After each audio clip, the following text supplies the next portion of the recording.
새벽 공기는 숨이 막히도록 차가웠습니다.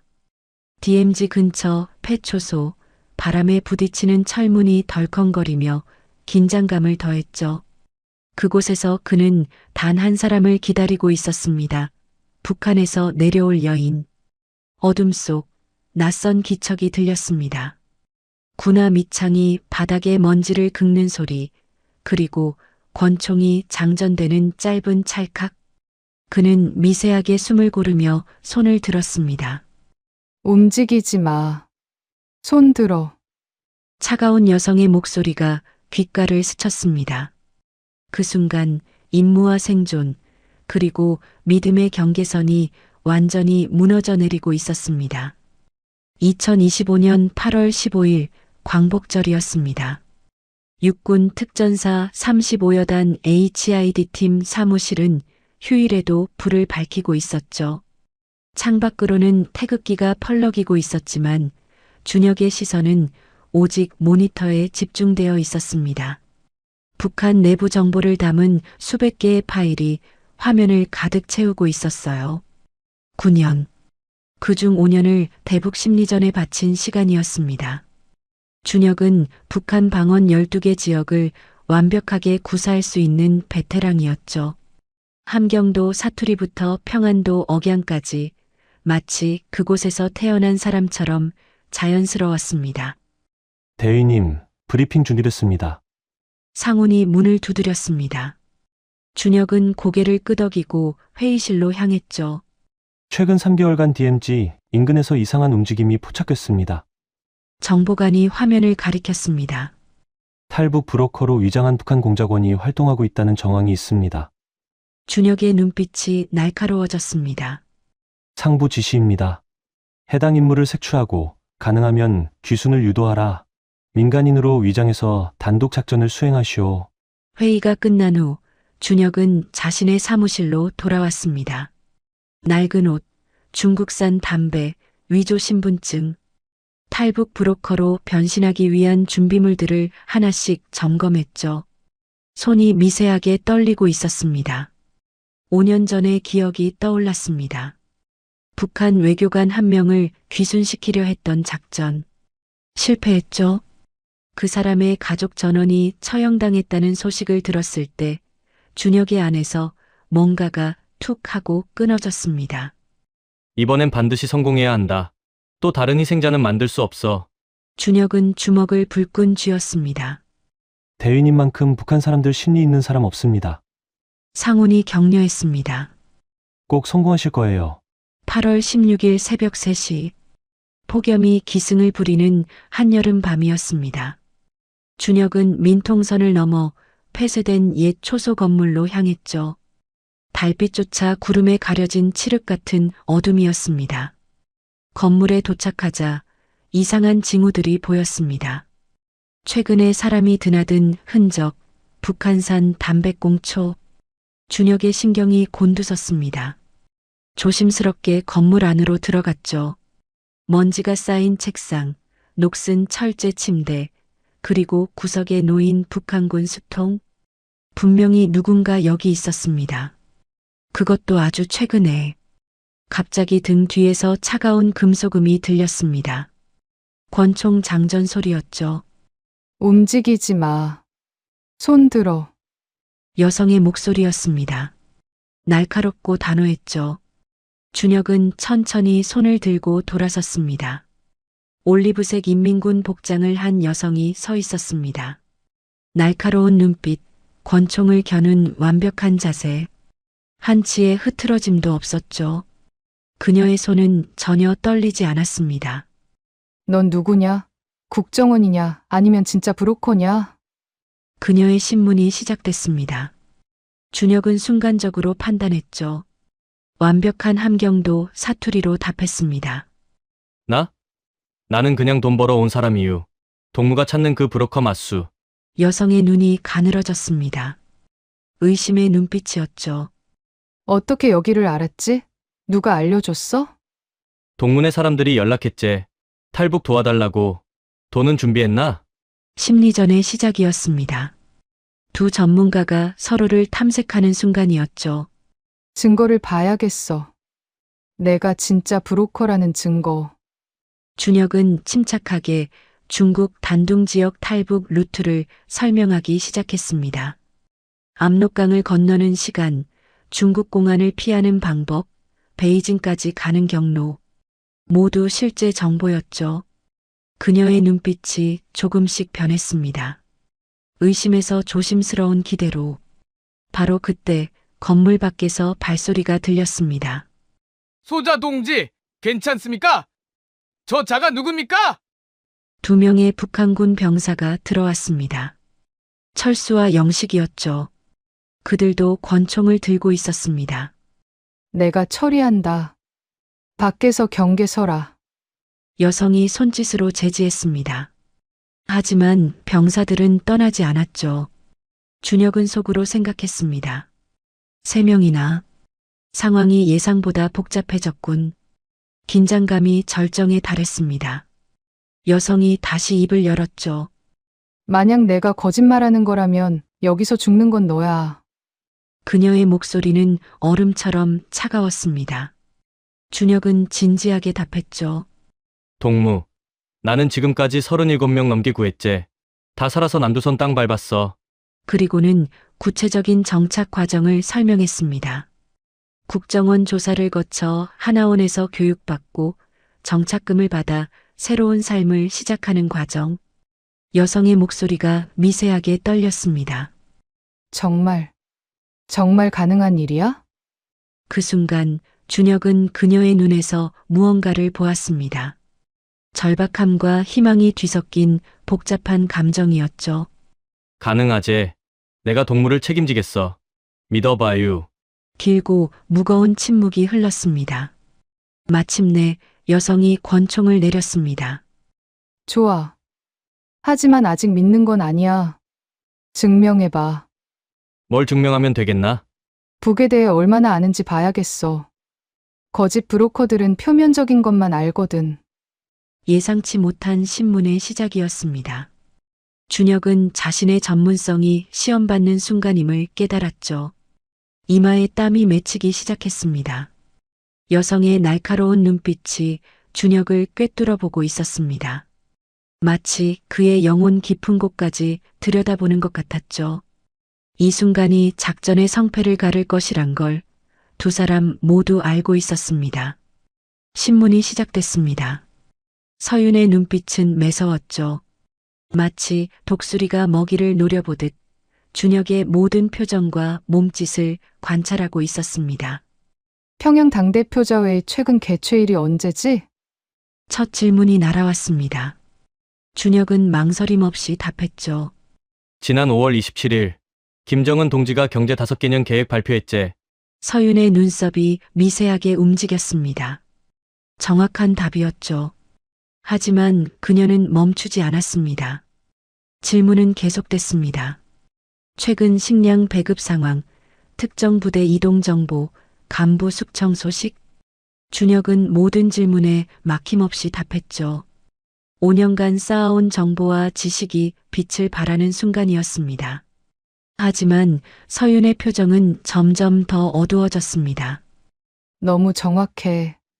브로커 치고는 내부 정보를 너무 많이 알아. 그녀의 목소리에 의심이 짙게 깔렸습니다. 준혁은 태연한 척했지만 등줄기에 식은땀이 흘렀죠. 돈 받고 하는 일인데 정보 없으면 안 되제. 잘못하면 나도 죽으니까. 서윤의 눈빛이 더욱 예리해졌습니다. 그녀가 천천히 일어섰죠. 권총을 든 손이 다시 들어 올려졌습니다. 아니야. 뭔가 이상해. 긴장감이 극에 달했습니다. 서윤이 권총의 안전장치를 푸는 소리가 건물 안에 울렸죠. 철수와 영식도 긴장한 듯 총구를 준혁에게 향했습니다. 바로 그때였습니다. 준혁이 갑자기 입을 열었죠. 동무, 아버지 일로 힘드셨제? 순간 시간이 멈춘 것 같았습니다. 서윤의 얼굴이 하얗게 질렸습니다. 권총을 든 손이 미세하게 떨리기 시작했죠. 충격받은 눈동자가 크게 흔들렸습니다. 뭐? 넌 어떻게? 목소리가 갈라졌습니다. 준혁은 부드럽게 말을 이었죠. 인민보안성 한 부장 마리유. 2년 전에 숙청당했다며. 파벌 싸움에 휘말려서. 서윤의 손이 심하게 떨렸습니다. 권총이 흔들렸죠. 그녀의 눈가에 눈물이 맺히기 시작했습니다. 이가 어떻게 우리 아버지를 알아? 목소리가 부서질 것 같았습니다. 준혁은 한 걸음 다가갔죠. 부드럽고 따뜻한 목소리로 말했습니다. 나는 많은 것을 아는 사람이유. 그리고 동무가족 일도. 어머니랑 남동생도. 그만해. 서윤이 비명을 질렀습니다. 더 이상 말하지 마. 눈물이 뺨을 타고 흘러내렸습니다. 강인해 보이던 군인의 가면이 산산조각 났죠. 준혁은 말을 멈추지 않았습니다. 미안하유. 하지만 동무는 알아야 해. 어머니와 동생 이미 수용소에서. 무릎이 꺾였습니다. 서윤이 바닥에 주저앉았죠. 권총이 손에서 떨어져 바닥을 굴렀습니다. 그녀는 두 손으로 얼굴을 감싸고 오열하기 시작했습니다. 알아. 나도 알아. 벌써 6개월 전에 흐느낌이 건물 안을 가득 채웠습니다. 철수와 영식도 당황한 표정으로 서로를 바라봤죠. 준혁은 조심스럽게 서윤에게 다가갔습니다. 무릎을 꿇고 그녀와 눈높이를 맞췄죠. 동무 잘못이 아니유. 동무는 살아남으려 애쓴 거제. 서윤이 고개를 들었습니다. 눈물로 얼룩진 얼굴이 드러났죠. 처음으로 그녀의 진짜 모습을 본 순간이었습니다. 강인한 군인이 아닌 상처받은 한 여성의 얼굴이었죠. 나는 탈북하고 싶었어. 하지만 가족 때문에 못했어.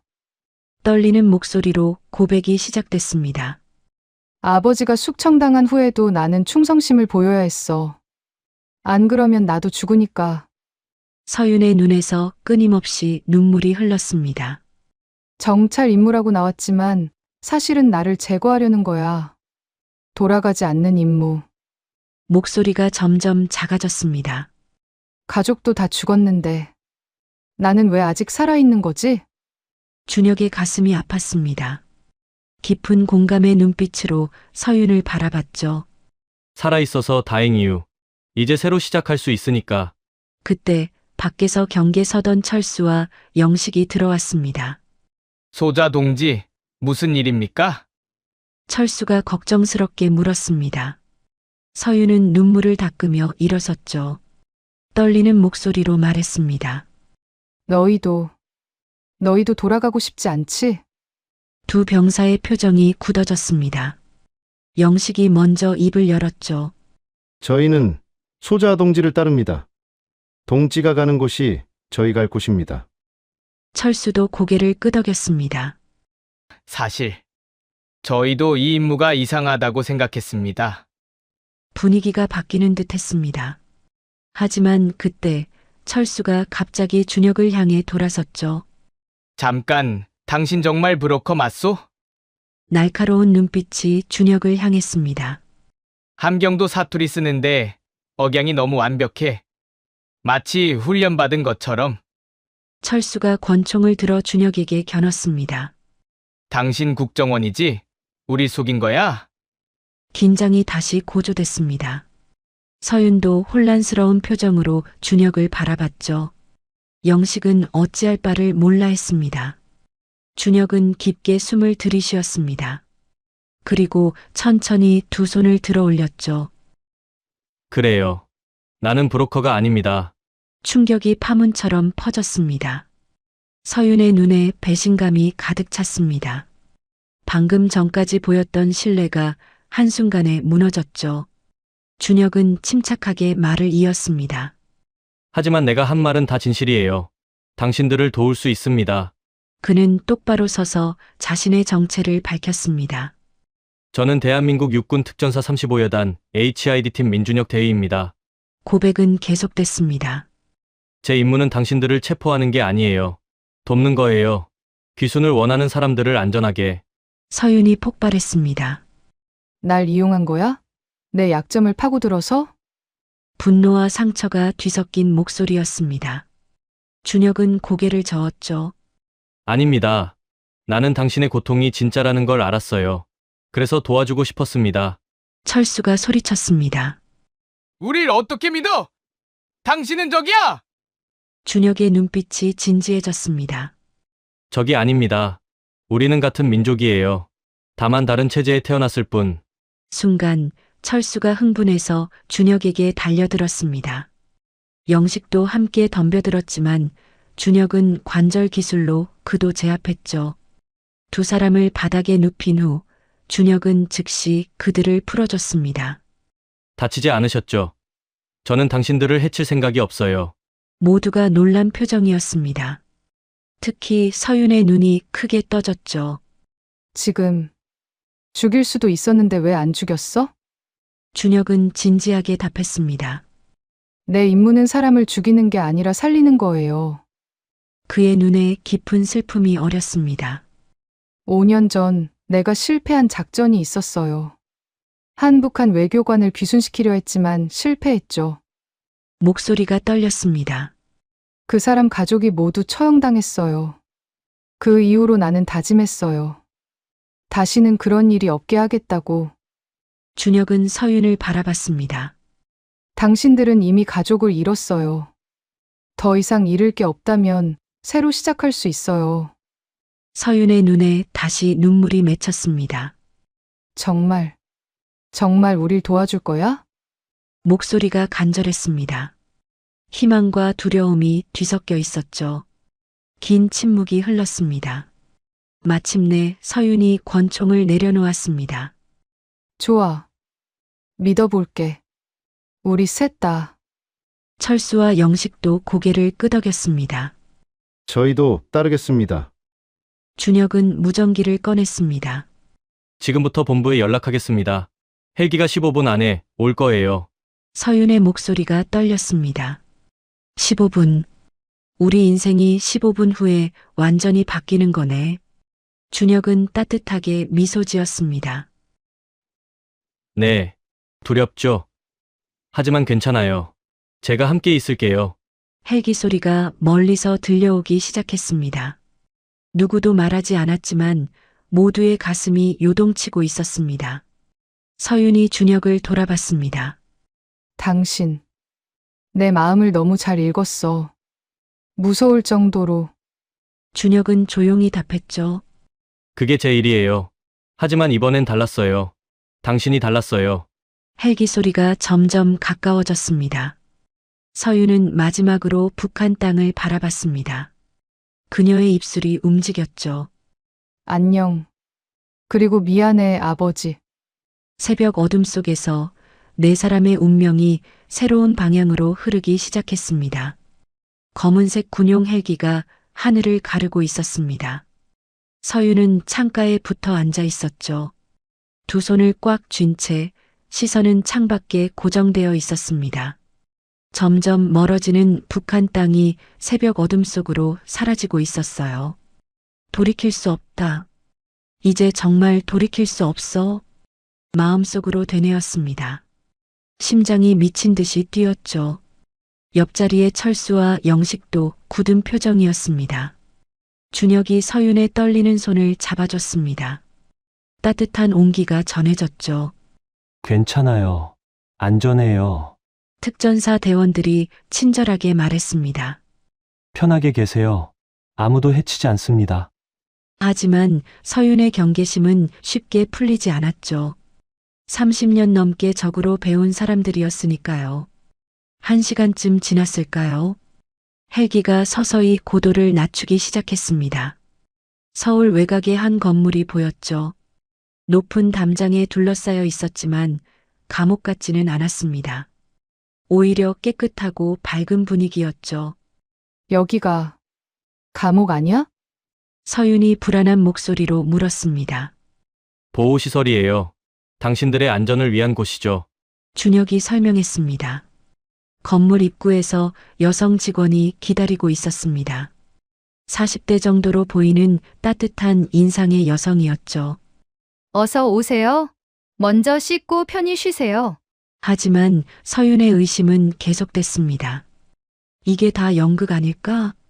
속으로 생각했죠. 너무 친절해서 오히려 무서웠습니다. 첫 번째 조사가 시작됐습니다. 밝은 조사실이었죠. 북한에서 상상하던 어둡고 무서운 곳과는 달랐습니다. 편안한 의자, 따뜻한 차, 부드러운 조명. 국정원 조사관이 미소를 지으며 말했습니다. 이름, 생년월일, 소속 부대를 말씀해 주세요. 서윤이 깊게 숨을 들이쉬었습니다. 내 이름은 한설아. 1992년 12월 3일생. 정찰 총국 소좌. 거짓말이었습니다. 진짜 이름은 한서윤이었죠. 하지만 아직은 모든 걸 털어놓을 수 없었습니다. 상세한 조사가 이어졌습니다. 가족관계, 군 경력, 탈북 동기. 서윤이 아버지 이야기를 할 때 목소리가 떨렸죠. 아버지는 억울하게 죽었어요. 눈물이 차올랐습니다. 조사관이 조용히 휴지를 건넸죠. 힘드셨겠어요. 천천히 말씀하세요. 여기선 편하게 말해도 됩니다. 조사가 끝나고 개인 방으로 안내받았습니다. 문을 열자 서윤의 눈이 커졌죠. 깨끗한 침대, 개인 샤워실, 텔레비전까지. 북한의 장군 숙소보다 좋았습니다. 리모컨을 집어들었지만 사용법을 몰랐습니다. 한참을 만지작거리다 겨우 TV를 켰죠.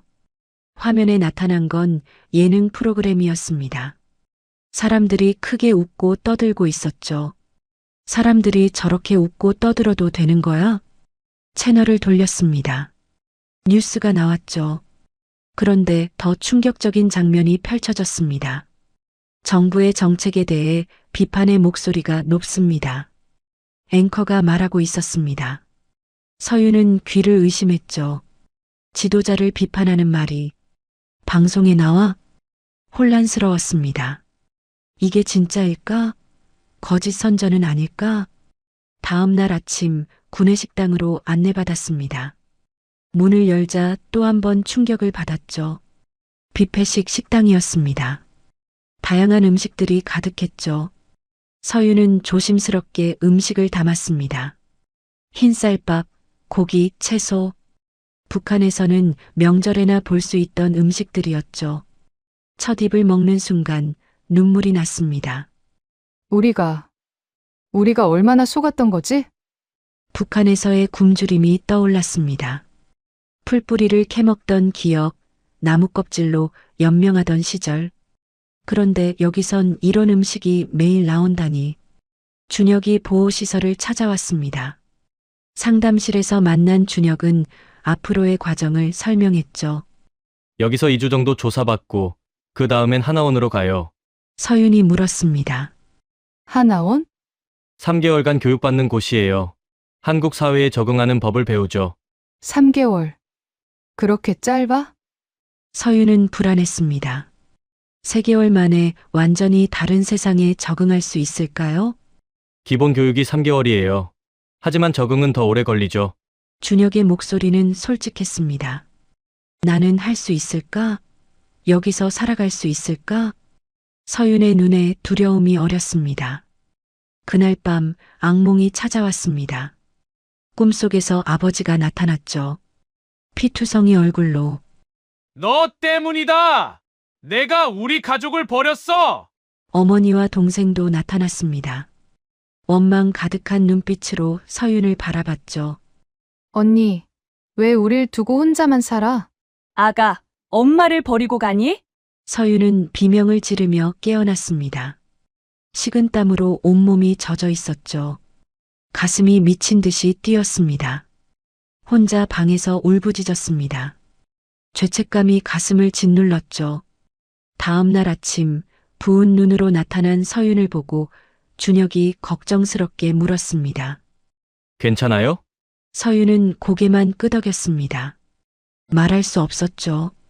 이 고통을 누가 이해할 수 있을까요? 2주가 지나고 드디어 하나원으로 이동하는 날이 왔습니다. 경기도 안성의 넓은 교육시설이었죠. 100명이 넘는 다른 탈북민들이 있었습니다. 다양한 연령대, 다양한 출신 배경의 사람들. 교육이 시작됐습니다. 첫 번째는 한국어 교육이었죠. 같은 한글이지만 너무나 달랐습니다.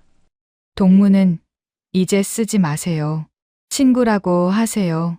수령님? 그런 말은 없애세요. 인민이 아니라 국민입니다. 서윤은 혼란스러웠습니다. 컴퓨터 교육도 시작됐습니다. 마우스를 처음 잡아본 서윤은 당황했죠. 키보드 타이핑, 인터넷 검색, 모든 게 낯설었습니다. 어느 날 서윤은 구글에 무언가를 검색했습니다. 한설아 아버지 숙청. 검색 결과가 나타났습니다. 한국 언론의 기사였죠. 북한 인민보안성 한 부장 권력 투쟁 끝에 처형. 기사를 읽는 서윤의 손이 떨렸습니다. 아버지의 죽음이 이렇게 간단하게 기사화되어 있다니. 눈물이 또 흘렀습니다. 문화적인 교육은 더 힘들었습니다. 지하철 타는 법을 배웠죠. 티머니 카드라는 걸 처음 봤습니다. 이 카드를 여기다 대세요. 강사가 설명했지만 서윤은 계속 실수했습니다. 편의점 키오스크 앞에서도 한참을 헤맸죠. 왜 이렇게 복잡한 거야? 그냥 국가에서 다 배정해주면 안 돼? 불평이 나왔습니다. 하지만 강사는 미소 지으며 말했죠. 여기선 스스로 선택하고 책임져야 해요. 그게 자유예요. 자유. 그 단어가 무겁게 다가왔습니다. 같은 기수 탈북민 영희를 만났습니다. 40대 여성으로 원산 출신이었죠. 언니, 처음엔 다 힘들어요. 나도 2년 전엔 언니처럼 헤맸어요. 영희가 위로했습니다. 하지만 적응하면 괜찮아져요. 여기가 완벽하진 않지만 적어도 굶지는 않아요. 서윤이 조심스럽게 고백했습니다. 나는 군인이었어요. 체제를 지키는 사람이었는데 영희가 서윤의 손을 잡았습니다. 이제 그건 다 과거예요. 언니는 살아남았어요. 그게 중요한 거예요. 그 말에 서윤의 가슴 속 뭔가가 툭 하고 풀렸습니다. 매주 토요일 준혁이 하나원을 찾아왔습니다. 함께 정원을 걸으며 대화를 나눴죠. 적응하는 거 어때요? 힘들어요. 너무 많은 게 달라요. 머리가 터질 것 같아요. 서윤의 목소리에는 지친 기색이 역력했습니다. 천천히 해요. 당신은 잘하고 있어요. 준혁의 격려에 서윤은 힘을 얻었죠. 당신이 없었으면 진작 포기했을 거예요. 그 말에 준혁의 마음이 따뜻해졌습니다. 6주차에 첫 외출이 허가됐습니다. 집단으로 명동에 나갔죠. 거대한 빌딩들, 화려한 네온사인, 수많은 사람들. 서윤은 압도당했습니다. 화장품 가게, 옷가게를 구경했습니다. 모든 게 신기했죠. 하지만 갑자기 숨이 막혔습니다. 너무 많아. 숨이 막혀. 불안 발작이 시작됐습니다. 준혁이 재빨리 서윤을 조용한 카페로 데려갔죠. 천천히 숨 쉬어요. 괜찮아요. 준혁의 차분한 목소리에 서윤은 조금씩 진정됐습니다. 밤이 되면 서윤은 일기를 썼습니다. 나는 한설아인가 아니면 한서윤인가? 조선인민군 소자였던 나는 이제 누구지? 아버지를 버리고 온 나는 배신자인가? 생존자인가? 정체성의 혼란이 깊어졌습니다. 그리고 또 하나의 질문. 민준혁 대위는 나를 임무 대상으로 보는 건가 아니면 마음이 복잡했습니다. 교육 2개월 차 서윤의 상태가 악화됐습니다. 악몽은 매일 밤 찾아왔고 식욕은 떨어졌습니다. 잠도 제대로 잘 수 없었죠. 어느 날 밤 서윤이 기숙사 옥상에서 발견됐습니다. 난간에 기대어 먼 곳을 바라보고 있었죠. 위험한 상황이었습니다. 준혁에게 긴급 연락이 갔습니다. 그는 차를 몰고 달려왔죠. 서윤 씨, 준혁이 처음으로 이름을 불렀습니다. 서윤이 돌아봤죠. 얼굴에는 눈물이 가득했습니다. 나는 살 자격이 없어요. 가족을 버리고 혼자만. 준혁이 서윤을 꼭 안았습니다. 당신은 살 자격이 있어요. 당신은 희생자예요. 가해자가 아니에요. 서윤은 준혁의 품에서 한참을 울었습니다. 그 밤 두 사람 사이에 무언가 특별한 감정이 싹트기 시작했죠. 하나원 내 심리 상담실은 따뜻한 분위기였습니다. 상담사 지영이 부드러운 미소로 서윤을 맞이했죠. 40대의 임상심리학 박사였습니다. 서윤 씨, 악몽은 얼마나 자주 꾸세요? 서윤의 손이 무릎 위에서 꼬였습니다. 대답하기가 쉽지 않았죠. 거의 매일.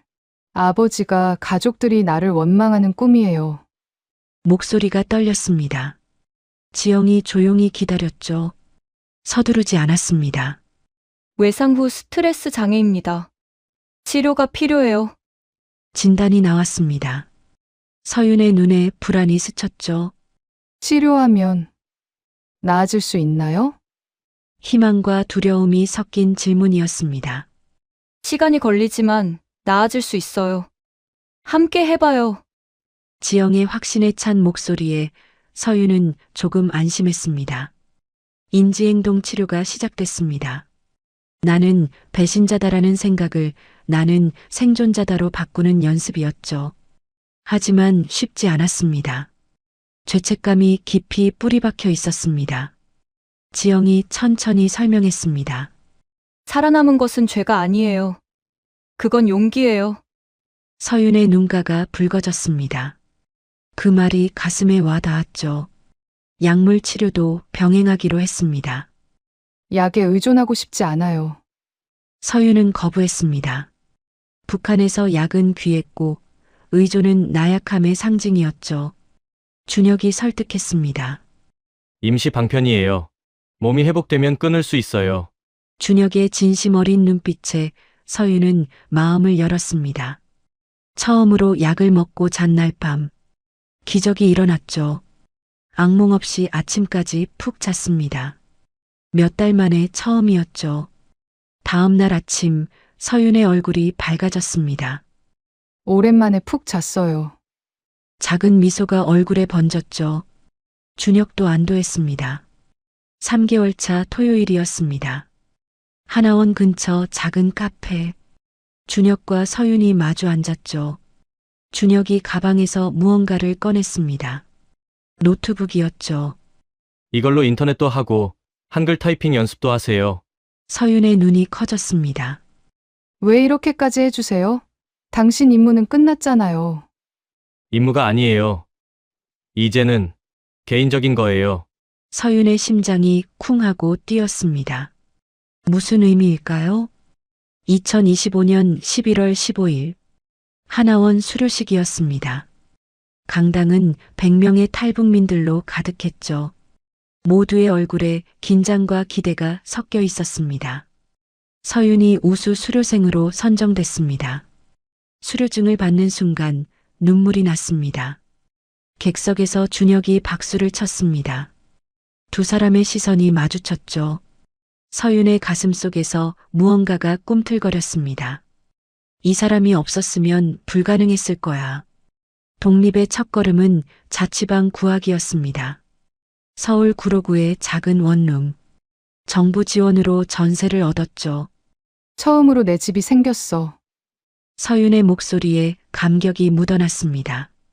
비록 작고 낡았지만 자신만의 공간이었죠. 하지만 텅 빈 방을 보니 막막했습니다. 준혁이 웃으며 말했습니다. 가구 사러 가요. 이케아 어때요?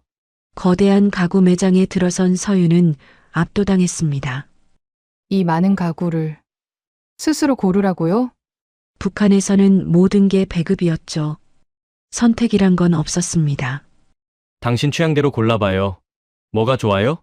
준혁이 격려했습니다. 하지만 서윤은 당황했죠. 잘 모르겠어요.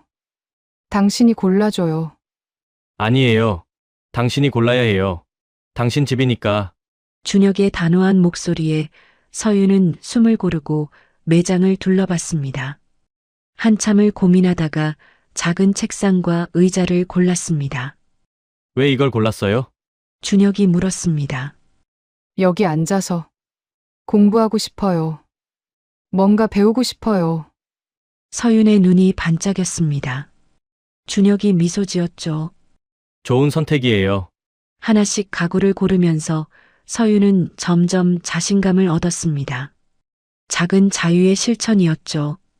취업 상담이 시작됐습니다.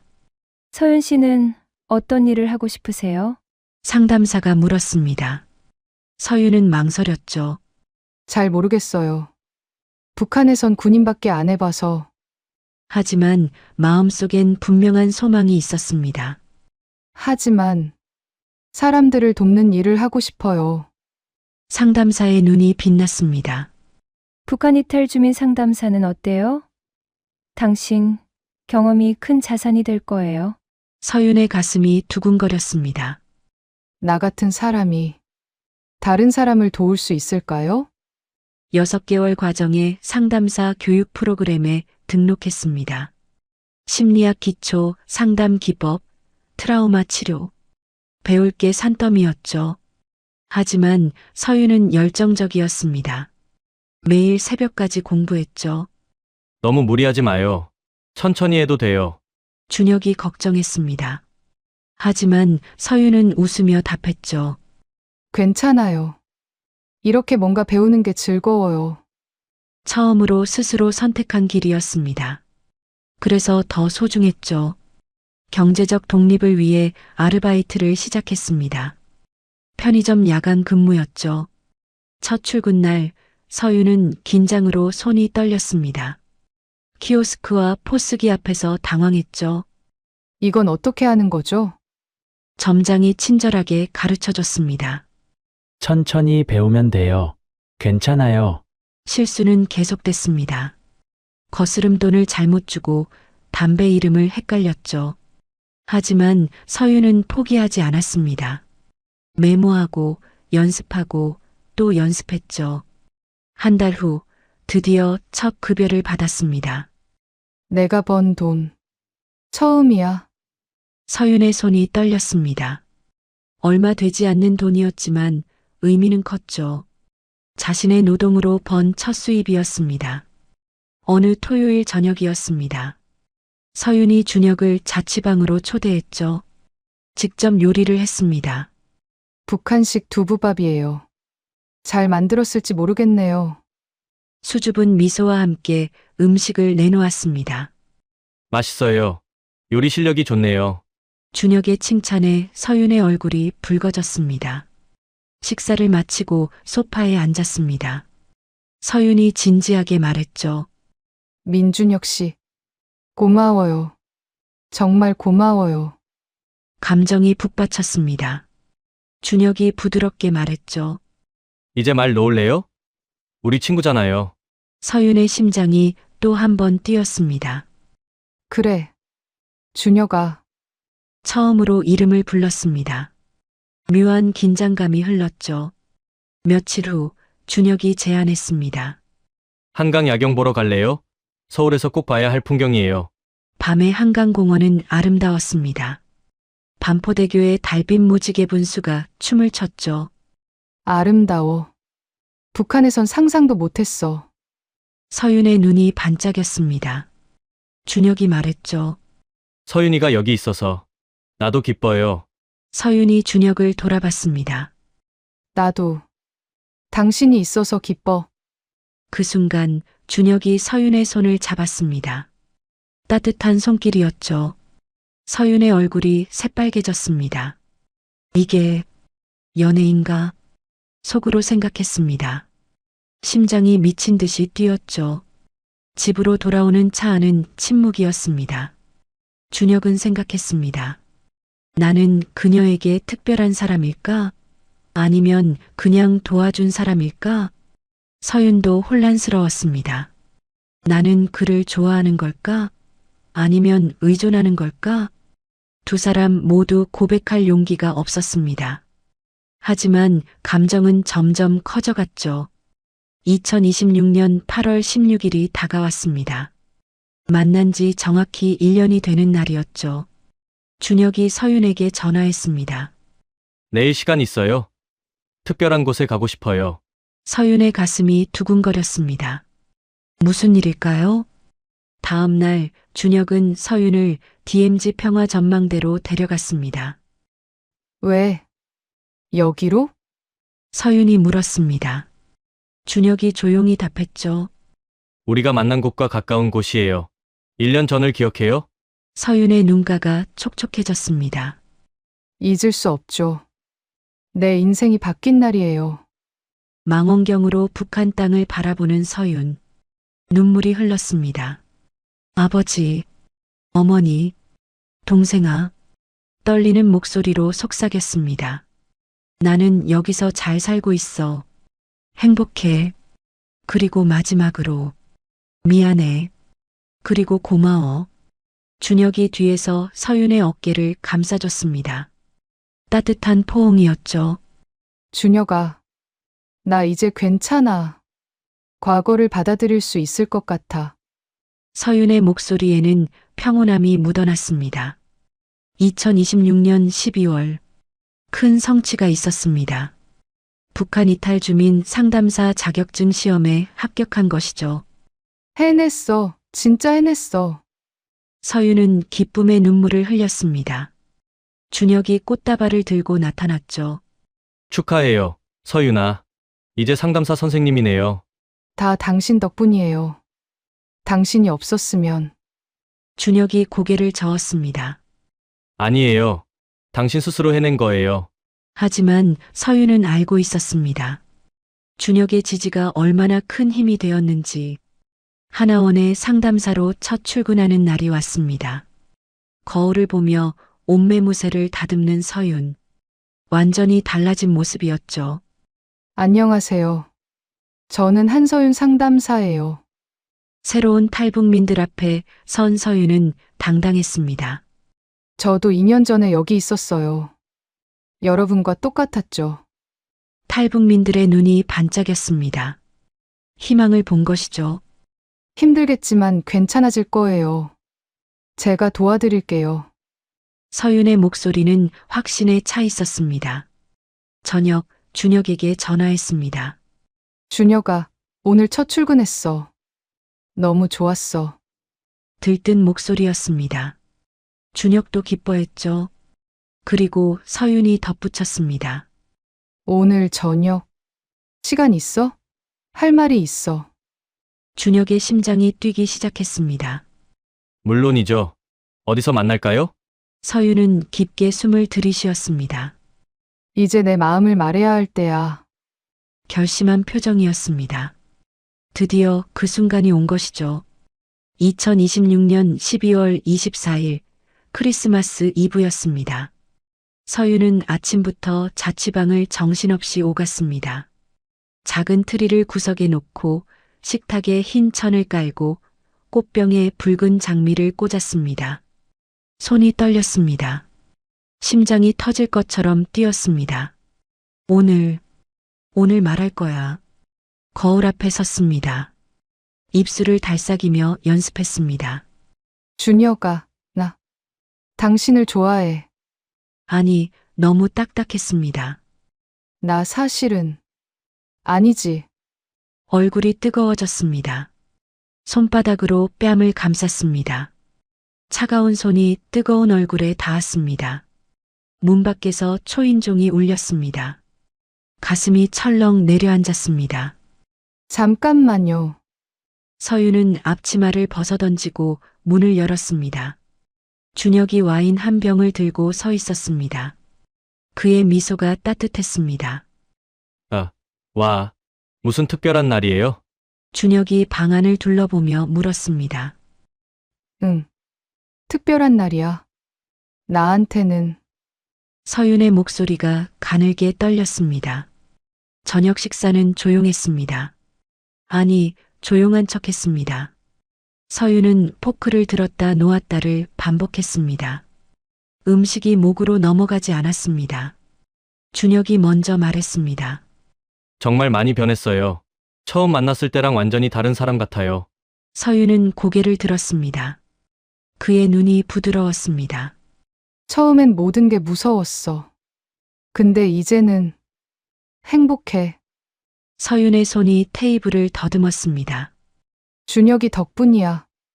당신이 계속 곁에 있어줘서. 준혁의 눈빛이 흔들렸습니다. 그도 손을 뻗어 서윤의 손을 잡았습니다. 나도 서윤이 곁에 있는 게 행복했어요. 순간 서윤의 안에서 뭔가가 툭 하고 끊어졌습니다. 더 이상 참을 수 없었습니다. 준혁아, 나 할 말이 있어. 서윤은 소파로 자리를 옮겼습니다. 준혁이 그 옆에 앉았습니다. 두 사람 사이에 아주 작은 공간이 생겼습니다. 나 당신을 좋아해. 말이 입 밖으로 튀어나왔습니다. 서윤의 심장이 귀까지 쿵쿵거렸습니다. 처음엔 고마움인 줄 알았어. 의존인 줄 알았어. 서윤의 목소리가 점점 작아졌습니다. 근데 아니었어.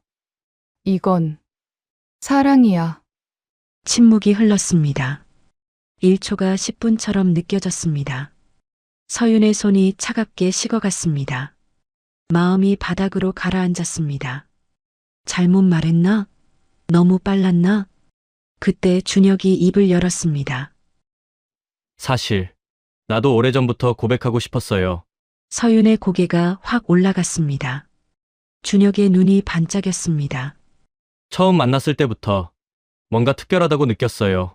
준혁의 손이 서윤의 손을 더 세게 쥐었습니다. 당신의 강인함, 취약함, 모든 게 아름다웠어요. 하지만 내가 당신을 이용한 사람 같아서 고백 못했어요. 서윤의 눈에서 뜨거운 눈물이 떨어졌습니다. 아니야. 당신은 나를 구해준 사람이야. 두 사람이 가까워졌습니다. 서윤의 심장이 미칠 듯이 뛰었습니다. 준혁의 손이 서윤의 뺨을 쓰다듬었습니다. 따뜻했습니다. 부드러웠습니다. 사랑해요, 서윤아. 나도 사랑해, 준혁아. 그들의 입술이 닿았습니다. 세상이 멈췄습니다. 시간이 멈췄습니다. 서윤의 눈에서 눈물이 계속 흘렀습니다. 행복의 눈물이었습니다. 2027년 봄이 왔습니다. 서윤과 준혁은 연인이 되었습니다. 함께 영화를 보고 한강을 걸었습니다. 맛집을 찾아다니며 웃었습니다. 평범한 일상이 이렇게 달콤할 줄 몰랐습니다. 어느 일요일 준혁이 말했습니다. 서윤아, 우리 부모님께 인사드리러 갈래? 서윤의 얼굴이 하얗게 질렸습니다. 손이 축 처졌습니다. 나 같은 사람을 좋아하실까? 준혁이 서윤의 어깨를 안았습니다. 당연하지. 걱정하지 마. 경기도 부모님 댁 앞에 섰습니다. 서윤의 다리가 후들거렸습니다. 문이 열렸습니다. 준혁의 어머니가 밝은 얼굴로 나왔습니다. 어서 와. 우리 아들 친구구나. 서윤은 허리를 깊이 숙였습니다. 안녕하세요. 한서윤입니다. 준혁의 아버지도 나왔습니다. 그의 눈이 따뜻했습니다. 북한에서 오셨다며? 힘들었겠네요. 서윤의 눈에 눈물이 맺혔습니다. 편견을 각오했는데 따뜻함이 왔습니다. 식사 후 준혁의 어머니가 서윤의 손을 잡았습니다. 우리 아들이 좋은 사람 만났네요. 서윤 씨, 여기가 이제 당신 집이에요. 편하게 생각하세요. 서윤의 눈물이 뚝 떨어졌습니다. 가슴이 벅찼습니다. 제 안에서 뭔가가 따뜻하게 녹아내렸습니다. 감사합니다. 정말 감사합니다. 2027년 8월 16일 그들이 처음 만난 지 정확히 2년이 되는 날이었습니다. 준혁은 명동 주얼리 숍에서 반지를 골랐습니다. 심플하지만 우아한 다이아몬드 반지였습니다. 저녁 한강공원이었습니다. 서윤아, 여기 와봐. 준혁이 손짓했습니다. 서윤이 다가갔습니다. 석양이 한강을 붉게 물들였습니다. 여기, 우리 처음 손잡았던 곳이네. 기억하고 있었네요. 당연하지. 내 인생에서 가장 행복했던 순간인데. 준혁이 무릎을 꿇었습니다. 서윤의 눈이 커졌습니다. 심장이 멎었습니다. 한서윤, 나와 결혼해 줄래요? 준혁의 손이 반지 상자를 열었습니다. 반지가 석양빛에 반짝였습니다. 2년 전 우리는 적으로 만났어요. 하지만 지금은 서로에게 가장 소중한 사람이 됐죠. 당신과 함께 나이 들고 싶어요. 평생 함께하고 싶어요. 서윤의 눈에서 눈물이 쏟아졌습니다. 목이 메었습니다. 말이 나오지 않았습니다. 바보. 내가 거절할 것 같아? 서윤의 목소리가 울먹였습니다. 당연히 할게. 100번도 더 할게. 준혁이 서윤의 손가락에 반지를 끼워 주었습니다. 완벽하게 맞았습니다. 주변 사람들이 박수를 쳤습니다. 환호가 터져 나왔습니다. 두 사람은 서로를 꼭 안았습니다. 세상에서 가장 행복한 사람들처럼 2027년 11월 21일 결혼식 날이었습니다. 서울의 작은 예식장에 50명의 하객이 모였습니다. 서윤은 순백의 드레스를 입었습니다. 거울 속 자신이 낯설었습니다. 아름다웠습니다. 입장 음악이 흘렀습니다. 서윤이 천천히 걸어갔습니다. 사람들이 일어났습니다. 준혁이 앞에서 기다리고 있었습니다. 그의 눈이 붉어졌습니다. 주례가 말했습니다. 신랑 신부는 정말 특별한 만남을 가진 분들입니다. 서로 다른 세계에서 태어났지만 사랑으로 하나가 됐죠. 서윤의 손이 떨렸습니다. 준혁이 그 손을 꼭 잡았습니다. 민준혁, 당신과 함께 행복한 가정 만들겠습니다. 한서윤, 당신을 평생 사랑하고 지키겠습니다. 두 사람이 키스했습니다. 환호가 터졌습니다. 박수가 쏟아졌습니다. 서윤은 행복했습니다. 진짜 행복했습니다. 피로 연장에서 철수가 축사를 했습니다. 소자 동지, 아니, 서윤 누나, 축하합니다. 누나가 없었으면 저희도 여기 없었을 거예요. 서윤의 눈에 또 눈물이 났습니다. 하지만 이번엔 슬픈 눈물이 아니었습니다. 감사의 눈물이었습니다. 신혼여행은 제주도였습니다. 바다가 보이는 숙소에서 서윤은 창밖을 바라봤습니다. 바다가 이렇게 아름다운 줄 몰랐어. 준혁이 뒤에서 서윤을 안았습니다. 이렇게 행복해도 되나? 너무 행복해서 무서워. 행복해도 돼요. 우리는 행복할 자격이 있어요. 서윤은 고개를 끄덕였습니다. 마음속 깊은 곳에 남아있던 마지막 죄책감이 사라졌습니다. 이제 진짜 자유로웠습니다.